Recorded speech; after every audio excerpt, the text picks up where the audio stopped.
Magandang umaga po sa inyong lahat. Ako po ay may papakita na isa sa mga suliranin na kinakaharap ng ating bayan na tinatawag na Pilipinas. So, kung makikita nyo, dito sa ating harapan ay isang ilog na sobrang dumi at punong-puno, hindi masyadong puno, ng basura. So, ang mga kadahilanan nito ay dahil sa mga tao na nagkakalat ng basura at hindi nagme-maintaina ng bostong pag-aalaga sa ilog. So, ano nga ba ang mga paraan upang mawala ang gantong mga suliranin? Una, mag-segregate tayo ng basura. Iwalay natin ang hindi nabubulok sa nabubulok.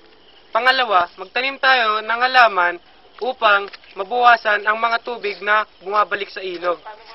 So yun, dalawang man lang yun sa mga dahilan ay mga paraan upang mapabuti ang mga ilog natin, pero makakatulong yun ng lubos sa ating lahat.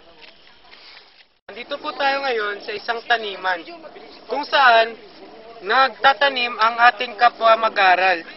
So, ang pinapakita po natin ngayon ay isa sa mga solusyon upang matugunan ang mga suliranin sa ating bayan. Andito po si Jolly Ayonan, na-interviewin ko po kung bakit siya tumutulong sa pagtatanim.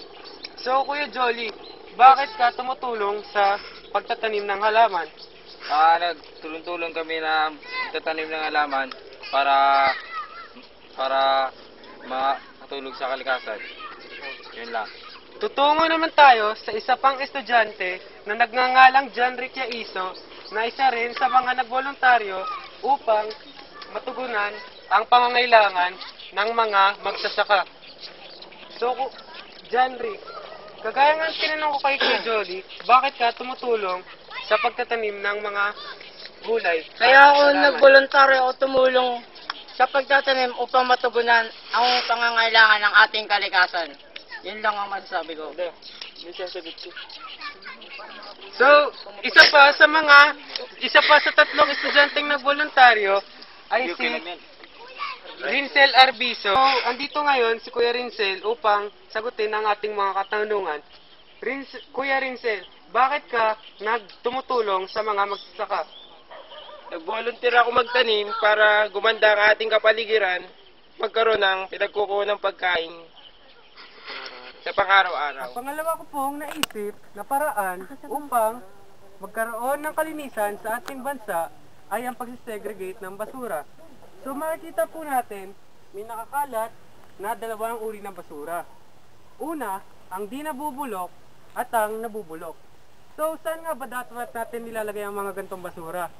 Kung makikita po natin sa likuran ay meron mga estudyante pa rin nagboboluntaryo upang maglinis ng mga paligid. Ang mga basura na hindi nabubulok ay dapat nilalagay dito. At ang basurang nabubulok ay nilalagay dapat dito. So, interviewin po natin ang isang estudyante na nagngangalang Pocholo kung bakit siya tumutulong sa gantong mga gawain. So, Cholo, ba't ka nga ba tumutulong sa pag-segregate ng mga basura? Tingin sa camera. Tumutulong ako sa pag-separate ng mga basura upang maging malinis at maayos ang ating kapaligiran.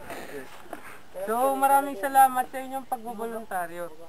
Sunod naman ay makikita natin na si Rinsel Arbizo ay nagtatanggal ng mga damo malapit sa mga gulay. Dahil kinukuha nitong mga damo na to ang karapatang sustansya na dapat ay sa gulay. So, yun nga at yun. Kami ang daan patungo sa isang magandang kalikasan.